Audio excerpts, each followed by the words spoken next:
ଚକ୍ରରୁ 4 ଆଙ୍ଗୁଳି ଛାଡ଼ିକି କେତେ କେତେ ଡିଷ୍ଟାନ୍ସର ସବୁ ଚକ୍ର ରହିଛି ଟିକେ ସେଇଟାକୁ ଜାଣିବା ପାଇଁ ଚାହୁଁଥିଲି। ନାଇଁ, ମୂଳାଧାର ମଳଦ୍ୱାରରୁ ହଁ 4 ଆଙ୍ଗୁଳି ନୁହେଁ, ମଳଦ୍ୱାର ଠାରୁ 4 ଆଙ୍ଗୁଳି ମଧ୍ୟରେ, ହଁ ଅର୍ଥାତ୍ 4 ଆଙ୍ଗୁଳି। ହଁ ମଳଦ୍ୱାରରୁ 2 ଆଙ୍ଗୁଳି ଛାଡିକିରି ହଁ ମୂଳାଧାର ପଦ୍ମ ରହିଛି। ହଁ ହଁ ହଁ ଯଦି ରହିଛି, ପଦ୍ମର ଠିକ ଉପରକୁ ମୂଳାଧାର ଚକ୍ର ରହିଛି। ପଦ୍ମଟା ହେଲା ସ୍ନାୟୁ କେନ୍ଦ୍ର, ଚକ୍ରଟା ହେଲା ବାୟୁ କେନ୍ଦ୍ର। ହଁ ବାପା। ତାକୁ ଛାଡ଼ିଦେଲେ ଧର ଆଉ ସ୍ୱାଦିଷ୍ଟାନ, ମଣିପୁର, ଅନାହତ, ବିଶୁଦ୍ଧ। ହୁଁ ସ୍ୱାଦିଷ୍ଟାନ ପଦ୍ମଟା ମେରୁଦଣ୍ଡ ଭିତରେ ଲିଙ୍ଗ ସିଧାରେ। ଆଚ୍ଛା ଆଚ୍ଛା। ମଣିପୁର ପଦ୍ମଟା ମେରୁଦଣ୍ଡ ଭିତରେ ନାଭି ସିଧାରେ।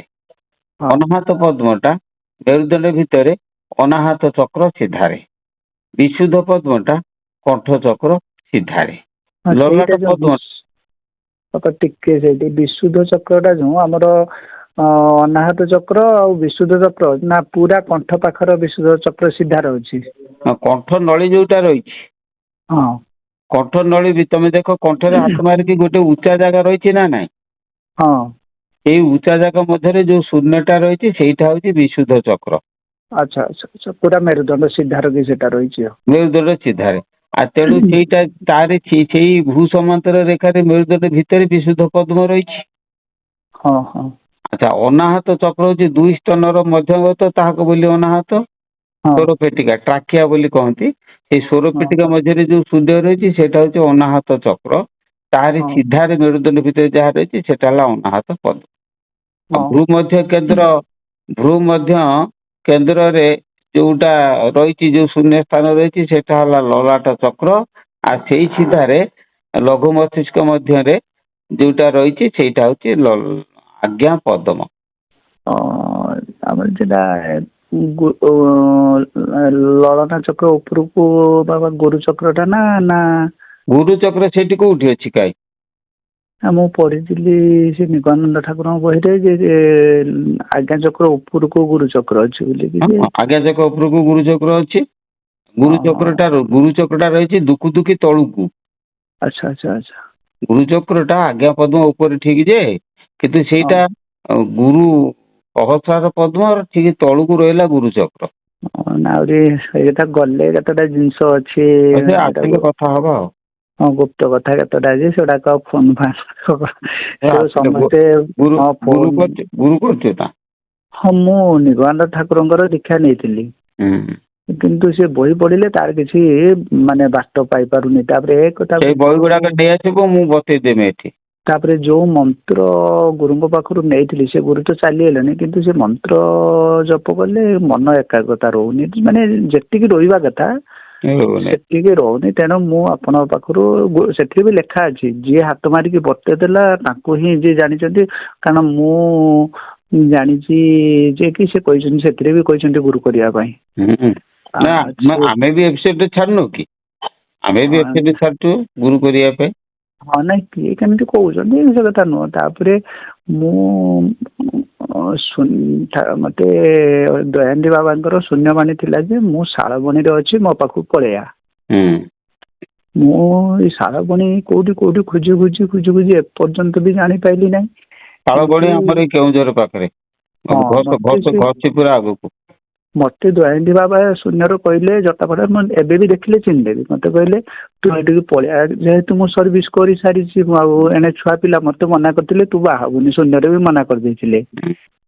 କିନ୍ତୁ ମୁଁ ଆଉ ତାଙ୍କ କଥା କଣ କଣ ମୁଁ ବୁଝି ନ ପାରିକି, ଦୁଃଖ ଜଞ୍ଜାଳ ତ ଅଛି ଦୁଃଖ ଭୋଗିବା ପାଇଁ, ଆଉ କଣ କରିବି। ମୁଁ ଆଶ୍ରମ ବୋଧେ ବହୁତ ବର୍ଷ ବୁଲିଛି। ବୁଲିଲା ପରେ ଦେଖିଲି ବାବାଜୀ ମାନେ ବହୁତ ଠକ ମକ ସବୁ ହେଲେ, ମୋ ମନଟା ଫେର କାହିଁକି ବୁଲିବ ସବୁ ହେଲା। ଠକଉଛନ୍ତି। ସେଇଠୁ ମୁଁ ଆଶ୍ରମ ଛାଡିକି ଫେର କହିଲି ମୁଁ ଚାକିରି କରିବି, ପଳେଇ ଆସିଲି। ହୁଁ।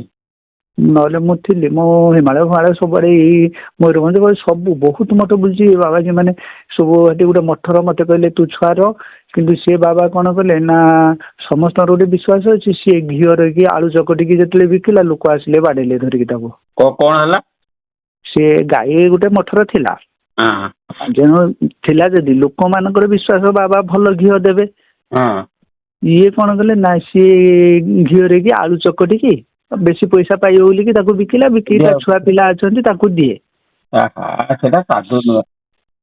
ଆଉ ସେଇଠୁ ସିଏ ଯୋଉ ଗାଁ ଲୋକ ଯିଏ ଦେଖିଲେ ଆଳୁ ଯେମିତି ବାହାରିଲା ଆସିକି ଧରିକି ବାଡେଇଲେ ଧରିକି। ଆଉ ଏମିତି ମୁଁ ଦେଖିଲି, ମତେ ଆগে ଟିକେ ଭଲ ଲାଗିଲାନି। ହୁଏତ ମୋର ଦୁର୍ଯୋଗ ଅଛି, ମତେ ଠାକୁରଙ୍କର ଯୋଉ ବାଣୀ ହେଇଥିଲା ମୁଁ ସେ ବାଣୀକୁ ଗ୍ରହଣ କରିପାରିଲିନି। କାହିଁକି ନା ଯାହା ଦେଖିଲି ସବୁ କାହିଁକି ମୋ ମନଟାକୁ ବିଚଳିତ କରି ପକେଇଲା। ସାଧୁ ପଦ ବାଚ୍ୟ ନୁହଁ। ହଁ ନାଇଁ ସେମିତି ବହୁତ ମୁଁ ଦେଖିଲି, ଯେତେ ବାବାଜୀ ଦେଖିଲି ଖାଲି ଘର ଦ୍ୱାର ଛାଡିଛନ୍ତି, ମାନେ ଠକ ପାଇଁ ଛାଡିଛନ୍ତି। କିନ୍ତୁ ସେ ପ୍ରକୃତର ସନ୍ନ୍ୟାସ କିନ୍ତୁ ସେମିତି ମତେ ଯୋଉ ଠାକୁର କହିଲେ ଯେ ମୁଁ ଶେଷର ମତେ ବେଲପତ୍ର ଲେଖିଦେଲେ, ମତେ ସେ କୁରୁଡାରେ ଅଛି ଗୋଟେ ମଠ ବୋଲିକି, ସେ କହିଲେ ସେଇଠିକି ଯିବୁ ବୁଝେଇଦେବେ। ସିଏ ବାବା ଏବେ ଦେହାନ୍ତ ହେଇଲେଣି, ସେ କହିଲେ ହଁ ବୁଝେଇଦେବି, କିନ୍ତୁ କହିଲେ ତାପରେ ତାଙ୍କର ଟିକେ କୁଷ୍ଠ ରୋଗ ଥିଲା, ସେ ହଉ ହଉ ସେ ଦେହାନ୍ତ ହେଇଗଲେ, ଆଉ ହେଇପାରିଲା ନାହିଁ। ମତେ ବୁଝେଇଥିଲେ, କହିଲେ ସେ ତାଙ୍କ ପାଖକୁ ପଳେଇବୁ ସେ ବୁଝେଇଦେବେ। କିନ୍ତୁ ସେ ହଁ କହିଲେ, କିନ୍ତୁ ତାଙ୍କର ବିଚଳିତ ହେଇଗଲା, ସେ କୁଷ୍ଠ ରୋଗ ହେଇଥିଲା ତ ସେ ମେଡିସିନ ଫେଡିସିନ ଖାଇକି କେମିତି ହେଇକି ସେ ଆଉ ଚାଲିଗଲେ ଏବେ ବର୍ଷେ ହେଇଗଲା। ତାପରେ ମତେ କହିଲେ ମୁଁ ଅଛି ଶାଳବଣୀର ପଳେଇଆ, ମୁଁ କହିଦେବି। ଶାଳବଣୀ କୋଉଠି ଖୋଜି ଖୋଜି ଖୋଜି ଖୋଜି ମୁଁ ଆଉ ଏତେ ଦିନ ମତେ ପାଇ, ଯେତେବେଳେ ୟୁଟ୍ୟୁବର ଦୟାନନ୍ଦ ବାବାଙ୍କର ଶିଷ୍ୟ ବୋଲି ଆପଣ କହିଲେ ମତେ ଟିକେ ବହୁତ ଖୁସି ଲାଗିଲା। ସେଇଠୁ ମୁଁ ମନସ୍ଥ କଲି ଯେ ମୁଁ ନିଶ୍ଚିତ ଆପଣଙ୍କ ପାଖକୁ ଯିବି, ଗ୍ରହଣ କରିବି ବୋଲି। ମୁଁ ସେଇଠୁ ଦେଖିଲା ପରେ ଟିକେ ମନ ବହୁତ ଖୁସି ହେଇଯାଇଛି ଆଉ। ହଉ ବାବା ଗଲେ ଆହୁରି ଢେର କଥା ଅଛି ଯୋଉଟା କି କହିହବନି, ଗୁପ୍ତ କଥା ସେଗୁଡାକ ଆପଣଙ୍କ ପାଖରେ। କଥା ହବା। ହଁ ଲୋକମାନେ କେତେ କଣ କହୁଛନ୍ତି ଫୋନ ମୁଁ ଶୁଣୁଛି, ସବୁଟାକୁ ମୁଁ ଖେଳୁଛି ଆପଣଙ୍କର ସବୁ ଇଏ ଗୁଡାକ ଯେ, ଆଉ କିନ୍ତୁ ଯିଏ ଯାହା କହୁଛନ୍ତି ସେ ଖାଲି କଣ କହୁଛନ୍ତି ମୁଁ ବି ବୁଝିପାରୁନି। ହଉ ତେଣୁ ମୁଁ ରହିଲି, ଛୁଟିରେ ଯିବି ବାପା, ରହିଲି, ପ୍ରଣାମ।